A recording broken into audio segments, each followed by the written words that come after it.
মধ্যপ্রাচ্যে যুদ্ধ পরিস্থিতি ও রাজনৈতিক উত্তেজনা থাকলেও তেমন কোনো প্রভাব পড়েনি প্রবাসী বাংলাদেশিদের দৈনন্দিন জীবনে। সৌদি আরবের জোরদার নিরাপত্তা ব্যবস্থা, বাজার ব্যবস্থাপনা স্বাভাবিক থাকায় স্বস্তিতেই ঈদের প্রস্তুতি নিচ্ছেন তারা। ঈদ উদযাপনে রিয়াদের শপিং মলে উৎসব মুখর পরিবেশ, প্রয়োজনীয় কেনাকাটা সারেন প্রবাসীরা। এবার যুদ্ধের কারণে মানুষজন এদিক সেদিক যাতায়াত কম করে, যার কারণে আমাদের বেচা কিনাটা একটু কম হচ্ছে আর কি। ব্যবসায়ীরা আছে এবং আমরা যারা ক্রেতা আছে, আমাদের মধ্যে একটা আতঙ্ক বিরাজ করছে। তারপরও আতঙ্ক এবং শঙ্কার মাঝে আমাদের ঈদ করতে হবে, যার কারণে এখানে এসেছি ঈদের পাঞ্জাবি এবং বিভিন্ন যে সামগ্রী আছে এগুলো কেনার জন্য আসছে। অন্যদিকে ঈদ সামনে রেখে সাড়া পাচ্ছেন পোশাকের বিক্রেতারাও।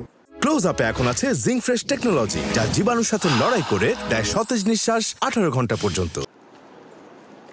সৌদি আরবের প্রশাসনের কার্যকর তদারকির কারণে যুদ্ধের শঙ্কা থাকা সত্ত্বেও উপসাগরীয় অঞ্চলে সাধারণ মানুষের জীবনযাত্রা স্বাভাবিক রয়েছে। নির্বিঘ্নে ধর্মীয় উৎসব উদযাপনের প্রস্তুতি নিতে পারছেন বাসিন্দারা। ঈদবাজার ও ঈদ সামনে রেখে প্রবাসী বাংলাদেশিদের মনেও স্বস্তি ও আনন্দের বার্তা ছড়িয়ে দিচ্ছে। আরিফুর রহমান, সময় সংবাদ, সৌদি আরব।